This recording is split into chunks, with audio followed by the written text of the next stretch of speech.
Welcome all you beautiful people. Today we're going to go over how to clean a jerk. We're going to be reviewing the technique, breaking down a progression that you can use to learn the lift, going over some variations, and common mistakes. So first thing, let's have a look at the clean and jerk. So Broden's going to demonstrate. The clean and jerk is one of the two main weightlifting movements. It's two motions combined into one. So you start off from the ground, going through a clean, bringing it from the ground to your shoulders, then a jerk where you take it from the shoulders to overhead. Boom. Now, a clean and jerk, again, is made up of two motions, each of which has four phases. So we're going to break all that down. Before we do that, though, let's review the grip on the bar because it's very important. So when you grip a bar for a clean, you want to have your arms relatively straight down from your shoulders, just outside. That way you have space when you get into the rack position, you don't smash your fingers. The second thing is having an appropriate grip. In weightlifting, we use something called a hook grip. So when you're looking at this, most people grab a bar with their fingers over and then thumb over top their fingers.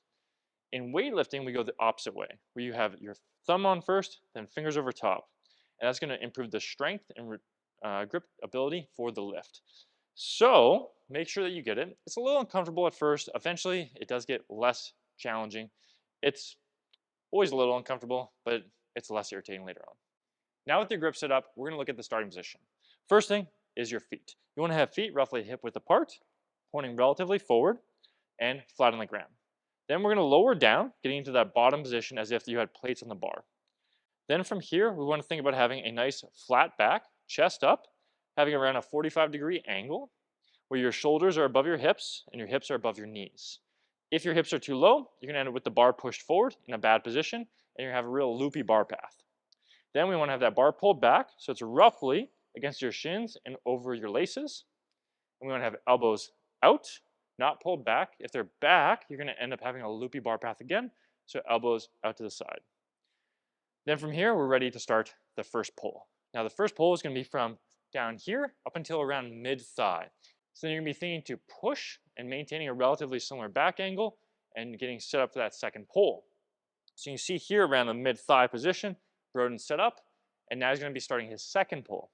For the second pull, he's going to continue standing, but now starting to scoop under the bar, and then he's going to be extending up onto his toes, where he's going to have his toes or his ankles, knees, and hips extended. And he's in a fully upright position with the bar contacting his legs. So that's going to end the second pull. So with him in the extended position, he's now going to start the third pull, thinking elbows up and out, going under, and dropping through. Now in a clean, he's going to want to then try to drop into the full squat. So let's check that out. So he's going to be extended, drop down, and then stand up.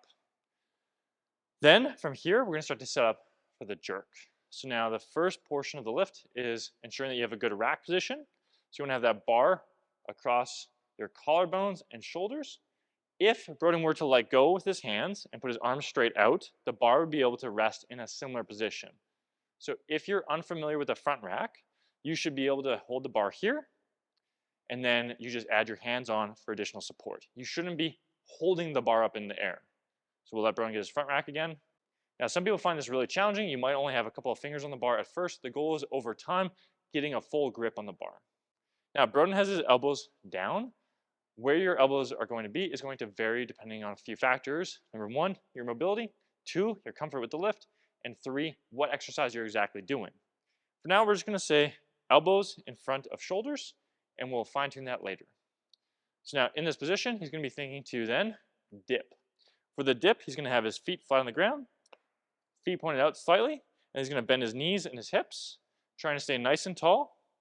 Then he's going to start his drive. This is where he's going to be accelerating up, pushing through a flat foot and then onto his toes. And then as the bar's coming up, he's going to then push his body under. So go ahead. Fantastic. Now we're looking at this position, so you can bring it down. When you're going and starting and finishing your drive, as you come down, you're going to get into what's called the relocation phase.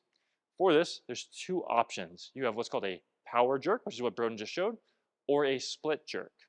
In a power jerk, Broden's going to bring it up. He's going to be coming down and moving into a squat stance position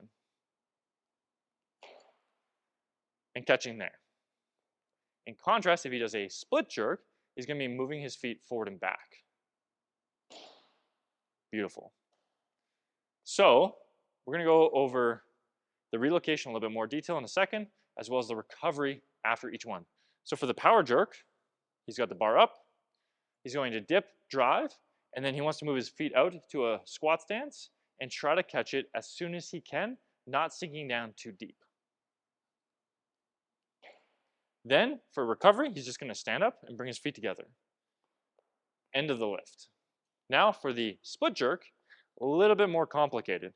So he's going to dip, drive, and then he wants to think to move his feet equally forward and back, really trying to have his front foot move far enough forward that he's going to end up with a vertical shin and his back leg far enough back where he has his back knee bent slightly. Let's go ahead. Beautiful. Great. A common question with the split jerk is, which foot should I have forward? There are tons of ways to try to figure it out, but the best answer is you have to try both and see what feels more comfortable.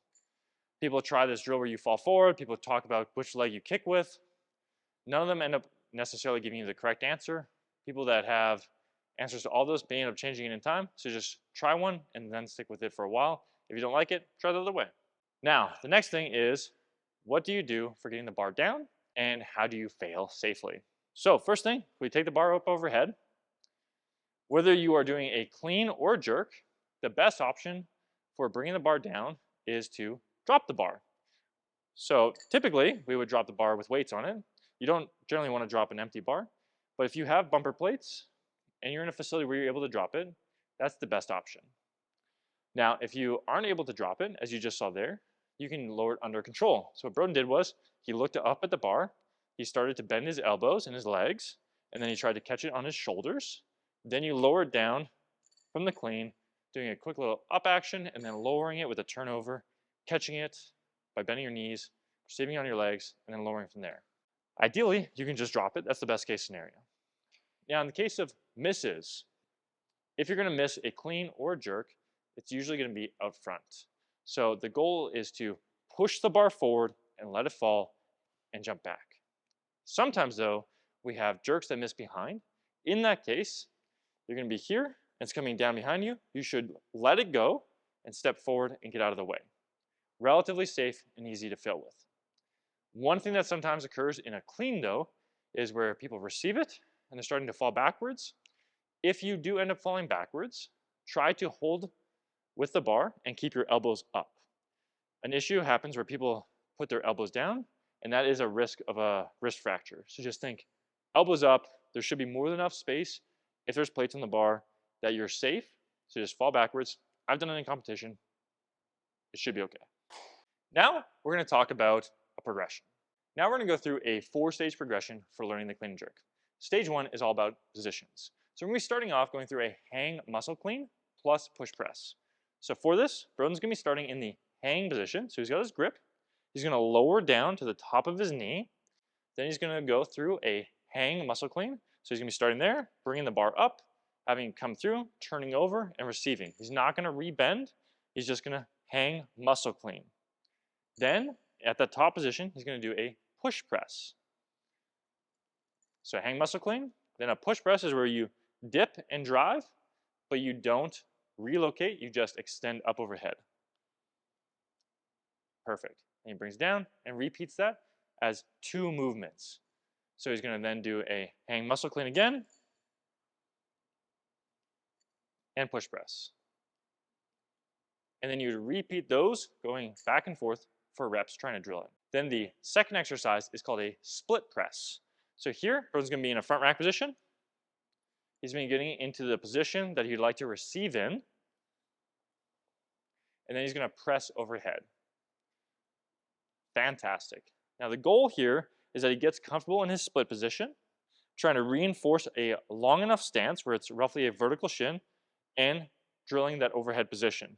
So you can see here, over and over and over, getting comfortable with that. Perfect. So that's stage 1. You're going to drill those 2 until you're very comfortable with the overall positions. Then we're going to move into stage 2. This is where we're trying to work on more of a coordination aspect. So here we're going to go into a hang power clean plus front squat plus power jerk. So what you would do is a hang power clean. So Broden would come down to that hang position again. Now he's going to come up like he did for the muscle clean. Now he's going to try to pull under the bar quickly and receive it in a power position. He's going to stand up. Then he's going to front squat and then go through a power jerk. Great. Putting these together helps you drill the positions and the techniques and the coordination for the overall exercise. You go through the pulling position from above the knee. You work on timing to get under, receiving. Then you can go down, get more comfortable in that bottom position, stand up, and then power jerk. So just incrementally working on the skills for it. The second exercise in stage 2 is the jerk balance. So this builds off that split press. So Broden's going to bring it up. You're going to be starting in the front rack position. You're going to be in a shortened split position. He's then going to dip, and then he's going to drive up and move his foot forward as he catches overhead. So you're in a shallow dip and move. And this works on the timing, relocation of his foot, as well as drilling that overhead position more and more. Now, we're going to move on to stage 3, which is adding on some more speed to the movement.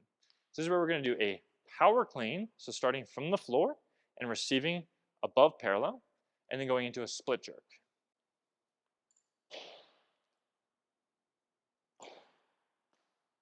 Good. So by doing the power clean from the floor, we're now working on that bottom position, continuing to accelerate and drilling the first pull, which we didn't do in stage 2. And then you're going to be adding in, going into the split jerk. So now practicing that relocation of the feet. Then the second exercise is called a tall clean. Broden's going to get set up and he's going to be in a standing position. Then from here, he's going to have as minimal knee and hip bend as possible and just try to pull directly under. And this is going to drill the speed under the bar, getting comfortable in that bottom position. This is one of the things that people struggle with the most for the clean, so it helps to drill, keeping a connection with the bar and pulling under. Then we're going to go into stage 4, which is do it, the full clean and jerk. Let's check it out.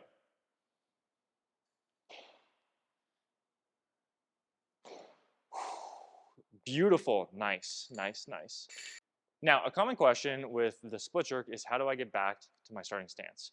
And the short answer is there's a few different ways. Number one is when it's relatively light, is you can use what's called a two-step approach. So if Broden dips and splits, you can first push back with your front foot, and then you step in with your back leg. That's what you can do when it's relatively lighter. When it's heavier, the problem with that is that sometimes you can have too much horizontal motion and have a difficult time with being able to maintain your bar position. Now, if it's heavier, you can use what's called a three-step approach. So Broden's going to dip and split.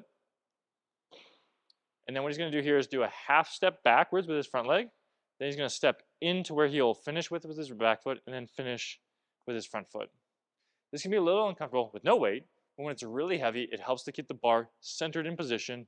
That way there's no forward and back motion. Now the next thing is variations. So when it comes to the clean and jerk, there's a few different things. Number one is powers.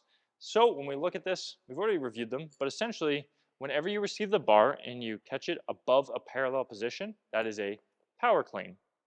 Boom, that's a power, that's a power, that's a power. They're all powers. If your hip crease is above your knee, it's a power clean. For jerks, if you aren't splitting, it's going to be most likely a power jerk.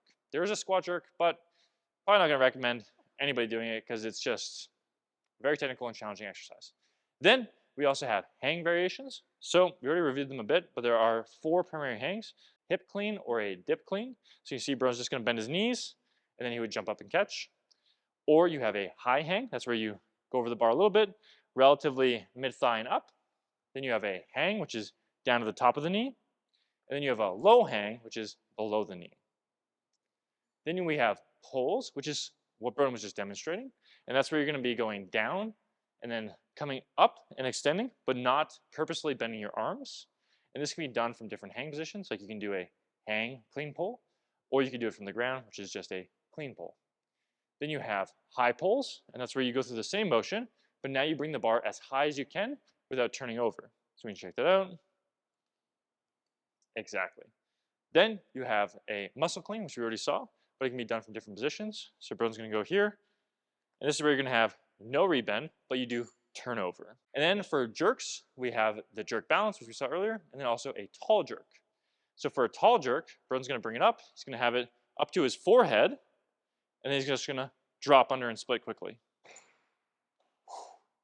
Beautiful. And those are all your major clean and jerk variations. Now we're going to look at common mistakes for the clean jerk. The first one is rushing. Typically rushing the first pull. So when we have a look at this, People will set up in their starting position and then they rip the bar off the floor, and a whole bunch of mistakes happen. Instead, if you just start a little bit slower, make sure that you can really hold your mechanics through the first pull, things usually end up a lot better. So just slow down that first pull, that way it sets you up for success through the rest of the motion. Second mistake is not making contact. So when we look at the clean, a lot of times people will end up extending and leaving the bar out in front.